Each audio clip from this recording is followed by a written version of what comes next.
All right, everyone, now it's time for my preliminary opinion on this EARNIT bill, a proposal that's, I guess, making its way into Congress and being spoken of right now. I have not read the full text of the bill, but the basic summary is this. This is one of those family-friendly sounding bills it's sort of like the Patriot Act. Well, it must be patriotism, or any of these other bills that they propose throughout time. They talk in very family-friendly terms about it, but really at its core it's an authoritarian power grab. That's what it appears to be. It's being billed as a way to stop online predators. Now, that sounds great. The problem is this.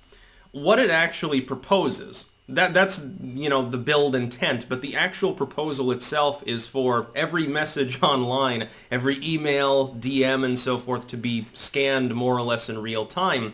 And any site that fails to implement that kind of technology gets fucked by the federal government. The problem is this. This is essentially, this is a worst case scenario style workaround of the Fourth Amendment. The problem is this. The government can't explicitly directly spy on you. You've got Fourth Amendment rights. You have the right to privacy. It's been reaffirmed in court decisions. Your online private correspondence is essentially subject to the same protections for the most part, as your mail, as your persons and papers.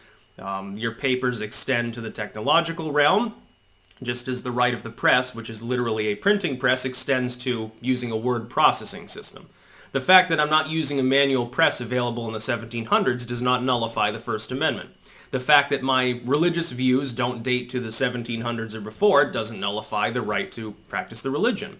The fact that it's a modern weapon, as opposed to a musket, doesn't nullify the Second Amendment. And likewise with the Fourth Amendment, just because communication systems are different now does not mean they're not protected.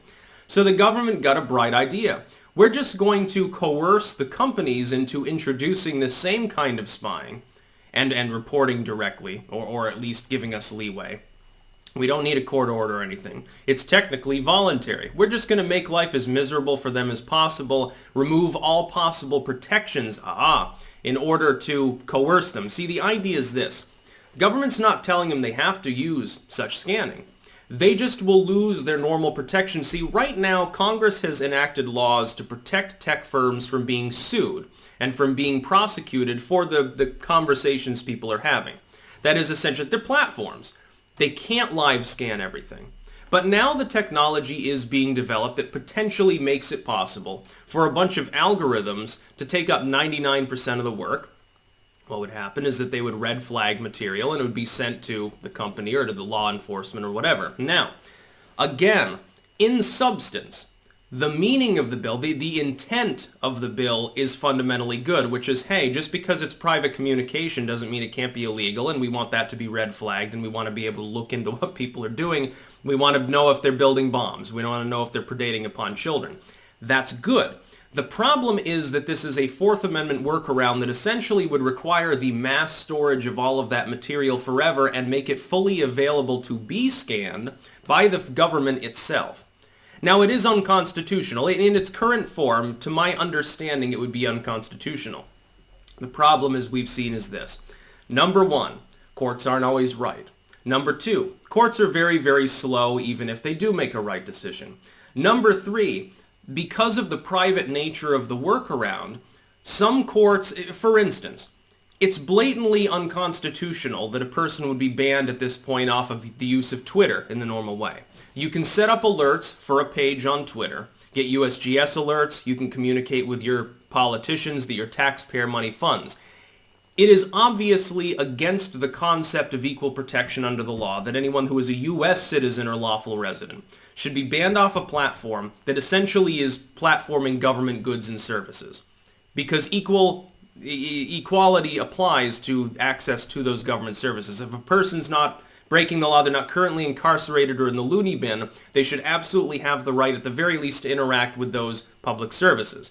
USGS, NOAA, all of these other things, State Department, politicians, the ones that their tax money goes towards.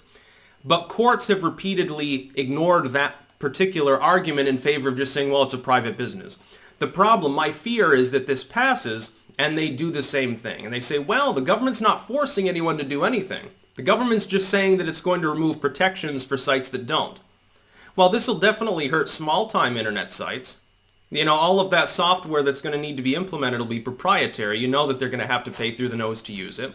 The big sites will abuse the smaller sites using that method. The government will go after little sites because of that.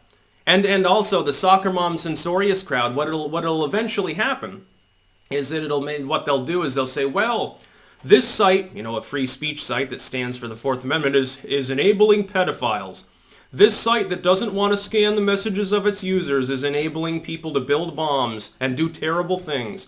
That's what they'll say. And by and large, a lot of people in the population will accept that argument. They don't care about the Fourth Amendment.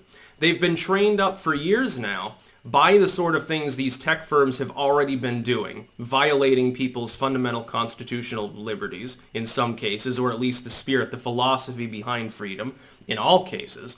They've been violating it all along and incrementally increased the abuse. So when people see that the bill is promoted as a way to stop terrorists, to stop pedophiles or something, what's going to happen is that anyone who opposes it will look like they're trying to enable these things. Well, no, they're just arguing that this isn't the way to go about it. They would argue that largely it's built on fear-mongering, that these things are scant. It's just like fanaticism online. The auspices of this bill are built up on a premise that is just as shaky. The idea that a handful of people saying Hitler jokes or something on Facebook is evidence of a larger network of fanatics. It's not. A lot of it's LARPing, number one. Some of it's satire, number two. And a lot of it, at the very least, isn't violent. And where it is violent, where it is present, it's already illegal. The problem with the premise of this bill is that the things you're trying to red flag are already illegal. These sites do cooperate already with law enforcement. The fact that there is a stumbling block to doing that requires a warrant, is just necessary and proper. That's the way it always works. The government can't read your mail because it merely suspects you. An automatic system, if they were to try to, for instance, say that they were going to make a machine that would scan every letter, that would X-ray your letter, and it would be able to replicate it, and they would be able to read it. If they tried to put it in your post office, would it be considered legal or illegal? It'd be considered illegal. They would be fucking around with the U.S. mail, and they would say, well, this is a necessary communication. It's protected by the Fourth Amendment. The government can't do this. And if a private entity that handles mail, one of these other mail services that handles packages and stuff, if they were to do the same thing, if the government tried to coerce them to do the same thing, it would be considered illegal. The courts would immediately step in. But because this is being billed as family friendly, it's the same as the Patriot Act, or clean coal, or any of these other buzz terms, or anti-fascist, to tell the truth. All of these things are built up on a shaky premise. They're used to abuse, and they, by the way, never actually solve the initial problem. Have you noticed this? That's the other problem. The other problem that I would have with such a bill is that it won't actually work, because people will use sites that aren't based in the United States. They'll use services that are foreign. We've got a globalized internet. They're not subject to U.S. law. What are you going to do? Try to force the Chinese internet? The Chinese don't care about message scanning unless you're saying something about the Communist Party. They'll use VPNs. They'll use all of this various technology to mask themselves, burner accounts and so forth.